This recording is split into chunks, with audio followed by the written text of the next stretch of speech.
What's up, guys? My name is Staff Sergeant Lapoint, and I am a full-time recruiter and a part-time drill sergeant with the Louisiana National Guard.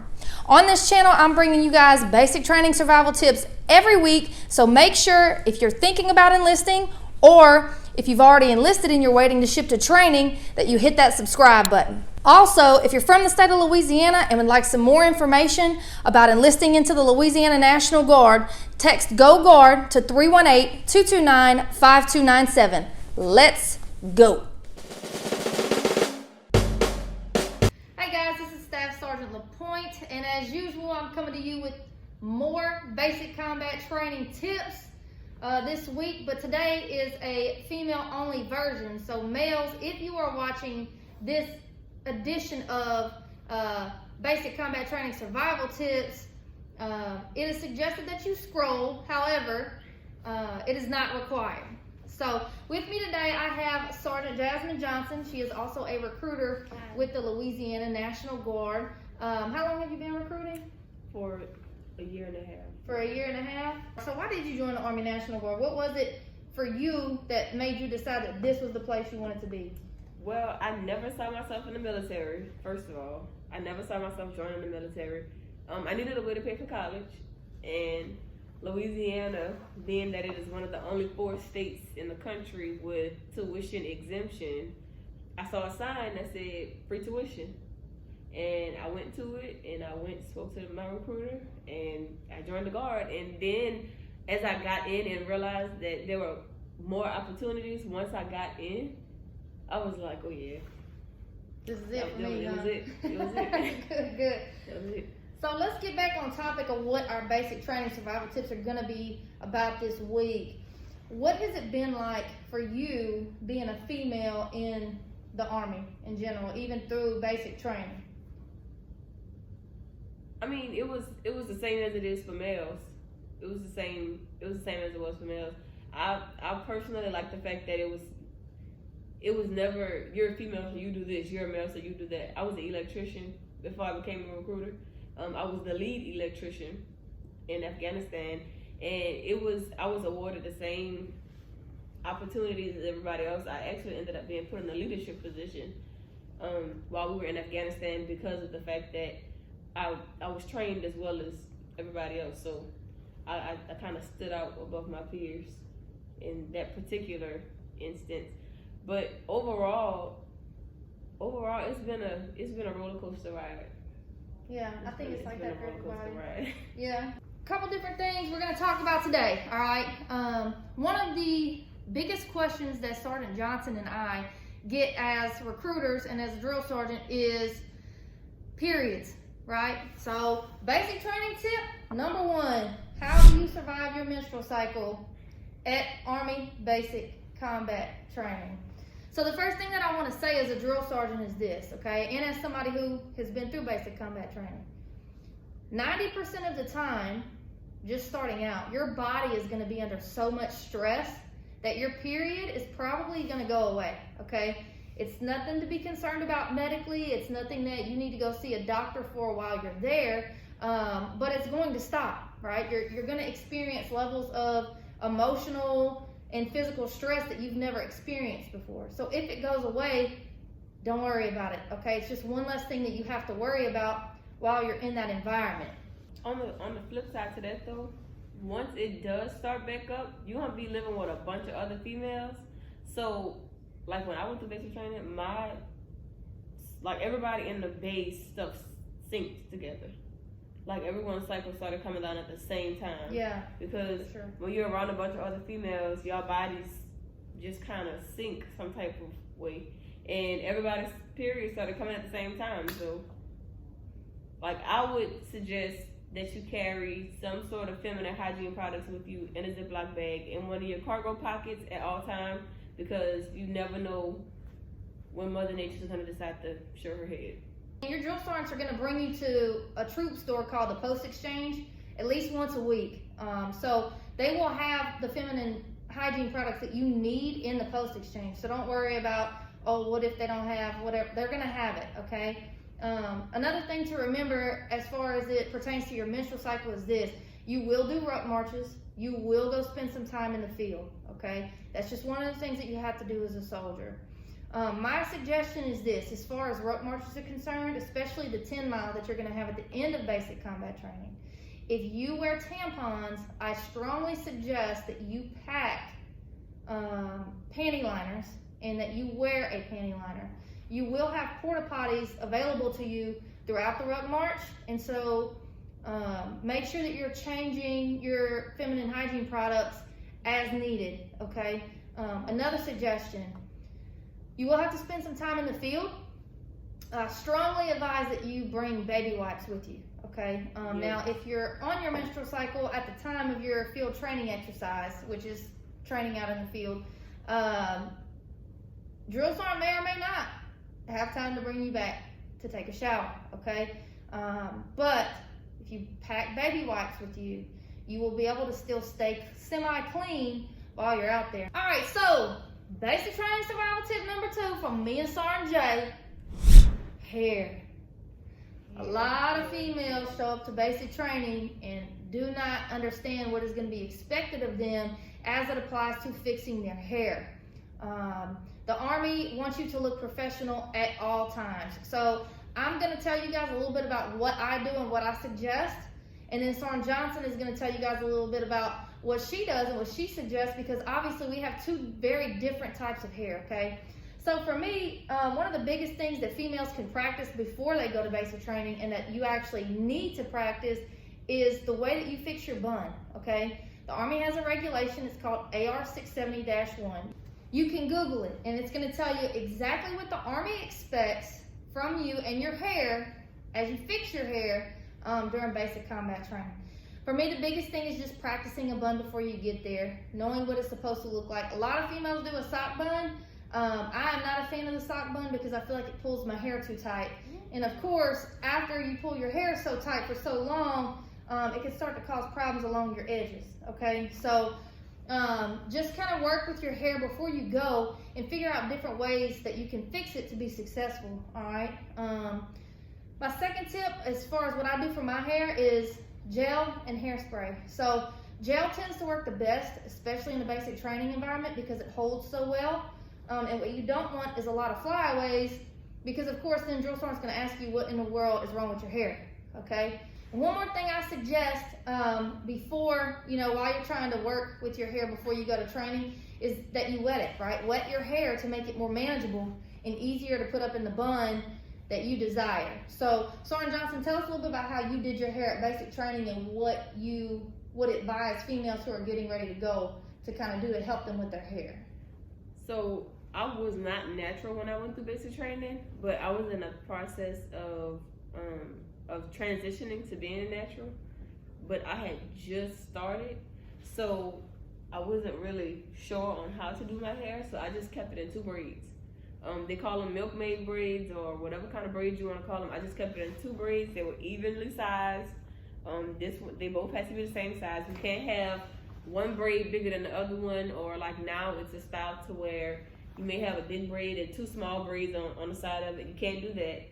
I just kept my hair in 2 braids, or I kept it in a ponytail. The only thing about keeping our hair in a ponytail is that we get tension alopecia, so we constantly pull our hair in a ponytail, and eventually our edges start to thin out. And typically we put hair products like edge control or some type of edge tamer on our edges. But the way that you're gonna sweat at basic training, I would not recommend putting any edge control, got to be glue, spray, anything like that at all on your hair, because you're gonna sweat it and it's gonna roll into the eyes. And that's worse than getting sweat in your eyes, in my personal opinion. Another thing I would advise is females that wear wigs. I'm a wig wearer faithfully, so I understand how hard it is to live without them. However, you're not going to have time to maintenance your wig the way it needs to be maintenance in basic training. To be honest, you're not even gonna care about how your hair looks as long as it looks presentable and professional. I would say stick to a style that works for you. Bring you a good satin headscarf and a good bonnet and tie it up every night, because you're not gonna have time every morning to make sure your lace is laid, to make sure that it's not sticking up, to make sure that it's not peeling or something like that. That's gonna get you in trouble. Blemishes and imperfections like that, they will notice, and you will get in trouble for it. So to prevent all of that, I would just say wear your real hair. Braids, box braids. I love a good set of box braids, but I would not recommend it because when they start getting old, as we know, we get new growth. It looks unprofessional, especially depending on how big you get the braids. The size of the braids determine how big your bun is, and your bun can't be no more than 3 inches. Correct? Yeah, 3.5 inches. Yeah. So if you get really big box braids, then you're not going to be able to keep it at the correct size that it needs to be when it's in a bun. As well as you're not going to be able to wash your hair like you have to. Because as we all know, once we wash our hair, it frizzes up and it curls up. So that's going to make it look even more obvious that your hair is not done correctly. So I would recommend just finding a style that works for you. One thing that we did talk about prior to this was I used to wear my hair in 2 braids at the top and wear it in a puff at the back. That is not in regulations. However, it does, if it's done correctly and it is presented in a professional manner, drill sergeant may not be as uptight about it because they're understanding. They're drill sergeants, but they're still humans. My hair was at one point shorter at the front than it was the rest of it. So that was why I braided my hair down, because that was the only way that it would be within regulations. Like that is the only way that it would be well kept in the professional appearance. So I had to figure it out. We can't pack a bunch of products in our hair, because as we know, when we start packing products, it turns white. Nobody has dark hair with white spots all over their hair. That's going to get you in trouble every time. And when you wear your headgear and pull it on and pull it off, it's going to cause problems. So I would recommend just, again, wearing your natural hair. Twist outs are authorized as long as they are the same size. You can't have some big twist on this side and some little twist on this side. As long as they're not touching the bottom of your collar, then you're fine. Another thing is twist outs, flat twists. So flat twists are authorized as long as they're straight to the back. The same thing as cornrows, as some people call them. I just call them scalp braids, but a lot of people are getting now what's called stitch braids. If you can maintain them yourself, then go for it. But they have to be straight to the back. They have to all be the same size. You can't just decide I'm gonna slap a small one, a big one, a small one, a big one. It don't work like that. We have to have them all the same size, straight to the back, no crazy wild parts, no crazy wild designs. Locks are authorized. Again, they all have to be the same size. If you do have a twist out, or if you do have some short box braids into a bob, they all have to be the same length and the same size. It can be no bigger than a ½ inch, and they all have to be cut the same length. So you can't, and even if your hair is shorter than a bob, it has to be a blunt cut bob. No asymmetricals, no feathers, no layers. I know it's really pretty, but we're not in basic training to be pretty. We are in basic training to learn to become soldiers. So. And another thing, so you guys have probably already heard, if you're thinking about enlisting or have already enlisted, that the Army is actually getting ready to change AR 670-1, okay? And it's gonna make it a lot different for female hairstyles as far as ponytails and the way that you can wear your hair. But keep this in mind, until that regulation gets put out, disseminated to the force, okay? It doesn't matter what you've heard is changing. Don't go to basic training with what you've heard is changing. Wait until it comes out officially before you try to show up with that stuff, because drill sergeant is going to follow the current regulation. And if the regulation says that you can't have a puff in your hair, or you can't have locks, or you can't have whatever, that is what they're going to follow in the basic training environment, okay? So just keep that in mind as it pertains to doing your hair. Also, another important thing to remember with hair is that your bobby pins, your hair ties, whatever you use, your scrunchies, whatever you use to keep your hair back has got to be the same color as your natural hair. So don't show up with brown hair like me and have red ties in your hair, because they're going to make you throw all of those away. So another thing that we've recently experienced is females who dye their hair. We had a female who dyed her hair and was wondering if she should try and dye it back before she left to go to basic training. She had dyed her hair purple. I recommended her try to get her hair back to its natural hair color. So with that being said, if you have dyed your hair recently, or if you had your hair dyed in the past and it is now grown out and your hair is 2 different colors, I would recommend getting it back to one solid color, because that will cause problems for you when you put this uniform on. You cannot have 2 different colors of hair. So if you have dyed your hair, and like I said, you have this much new growth and everything else is blonde, that's not gonna fly. I would recommend trying to get your hair back to its natural state before you go to basic training. Don't show up with purple hair. Please don't. Don't show up with purple hair. Or fire engine red. Don't show up with purple hair. And 613 blonde is not authorized. Don't show up with purple hair. So while we're talking about, hair and hygiene, also important to remember, females love to smell good. And we get that. We love to smell good, okay? Do not show up to basic training with none of this Victoria's Secret, body lotion, spray, Bath and Body Works. Listen, don't waste your money and your time by bringing that stuff to basic combat training, because I'm going to tell you what's going to happen. As soon as you get to reception station and drill sergeant figures out that you have all them smell goods, they're going to make you either put them in your bag and lock them up, or you're going to have to throw them away. Basic training is not the place that you want to go to smell pretty like a flower, okay? Get the soap that you need. Make sure that it's not too fragrant, okay? And just carry on with that, because we don't want you to have to throw away your stuff whenever you get there, okay? So don't bring any of that smell good stuff out there. Makeup. You are not going to basic training to look pretty, okay? Sergeant Johnson wears makeup. I occasionally wear makeup, but at basic combat training, you are not going to be authorized to wear any kind of makeup, okay? Please do not bring your lashes. Don't bring lashes. Don't bring, especially if it's a 25 millimeters, don't bring your lashes, please. No. Because you're going to have to rip them off, and you're going to be out there ball-eyed, and you're going to be feeling crazy. Yeah, look, everybody at basic training is going to look the same, okay? Everybody is going to look just tired and wore out and no makeup on their face, and that is just a part of the process. So don't waste your time and your money, again, by bringing makeup out there to basic training, because you're not going to be authorized to wear it, plain and simple, all right? And they will search for it when they search your wall lockers. They will look to see if you have eyeliner, mascara, lipstick, lip gloss. The only thing you can have is some Carmex. Yes. And eyebrows, okay? You're not going to have time to get your eyebrows done at basic training. I'm sorry. If you get caught pulling a thread off of your shirt to thread your eyebrows, you're going to have a problem with drill sergeant, all right? You're going to have to make it through basic training just looking how you look. And that's okay, because so is all the other 70, 80 people, with you. So just keep these things in mind whenever you're worried about your hair and your hygiene.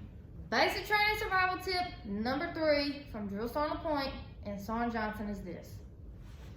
Let's talk about fraternization. Drill Sergeant, what's fraternization? For those of you who don't know what fraternization is, it is whenever you find a boyfriend or a girlfriend at basic training and try to have a relationship. That is not authorized. So let's talk about what happens if you do decide that you want to fall in love with somebody at your basic training site and you get caught, okay?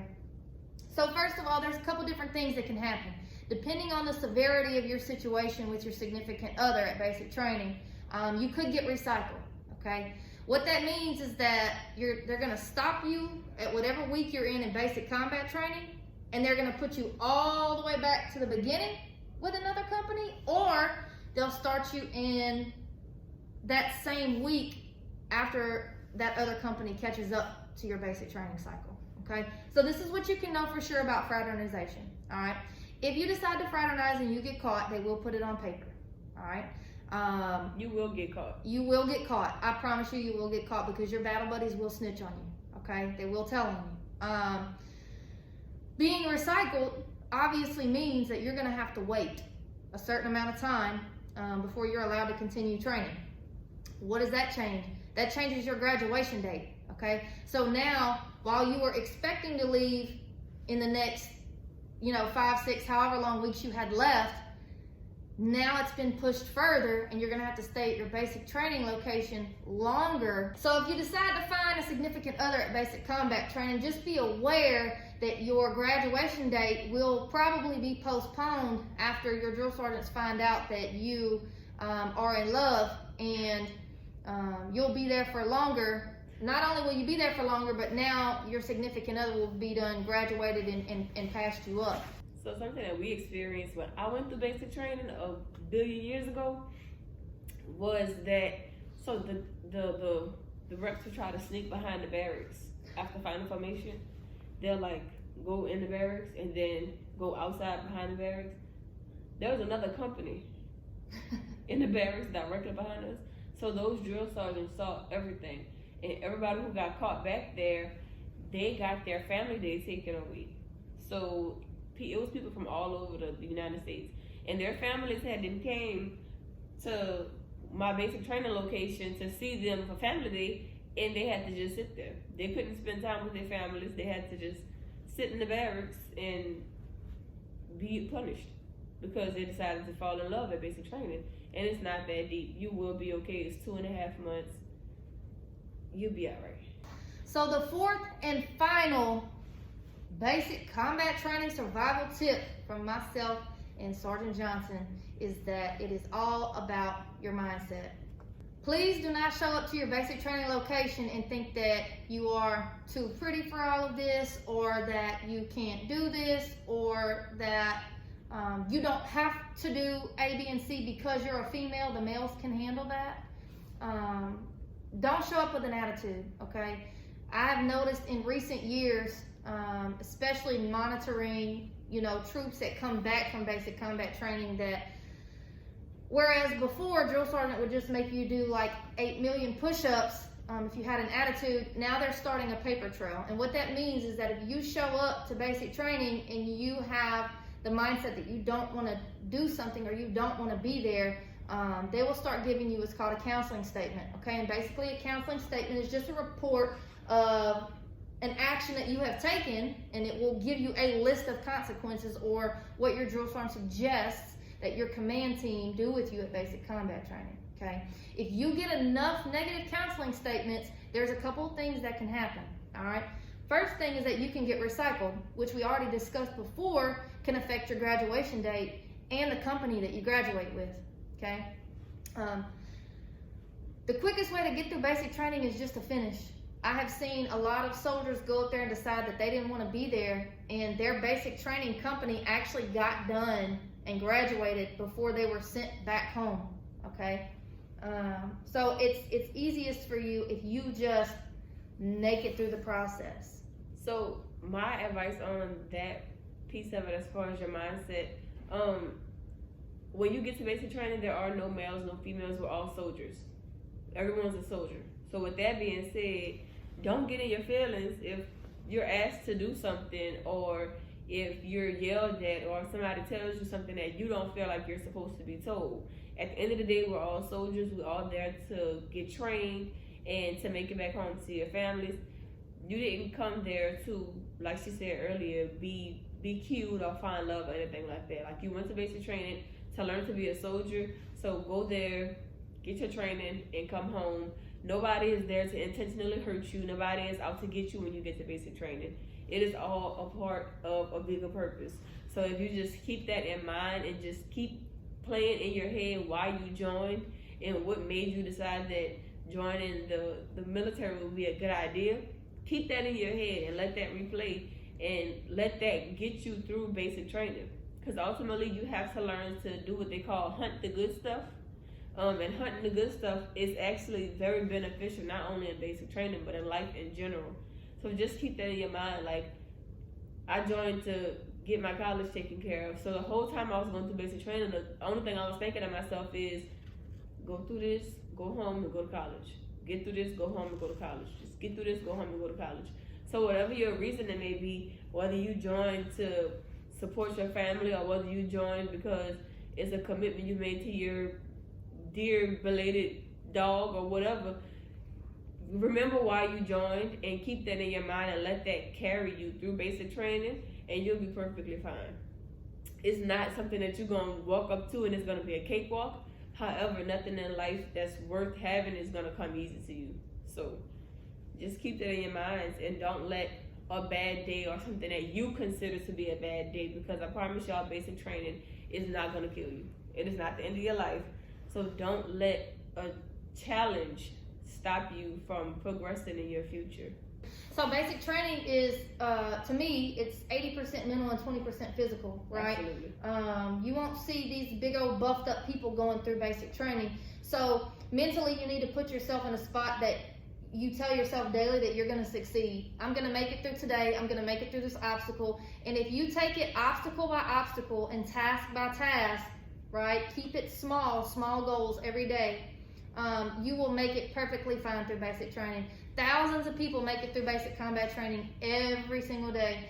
And one of the biggest issues that I see, especially as it pertains to females, is that we tend to let our emotions and our mindset get in the way of our success, especially in an environment like basic training. So don't do that to yourself. Stay positive. Make sure you keep the people in your platoon positive, and you guys will have a pretty good overall experience as far as basic combat training. Another thing I need to throw out the window before y'all get off the airplane is your attitude. When you get to basic training, you don't have the right to have an attitude. Like, you don't have an attitude. Ultimately, it's 10 weeks. Do your thing for those 10 weeks and get home. You can have the worst attitude in the world if you want to when you get home. But while you're at basic training, do not get an attitude. It's only going to make things worse for you. We hope that these basic combat training survival tips make it a little bit easier on you to make it through your basic training journey. If you guys have any questions, make sure that you leave them below in the comments, and myself and Sergeant Johnson will do our best to answer every single one that we get. Just remember, we're putting out basic combat training tips like this every single week. So if you're interested in joining the military, or if you already have, make sure you hit that subscribe button or follow us on our Instagram. I'll post a link in the description. I look forward to seeing you guys next week.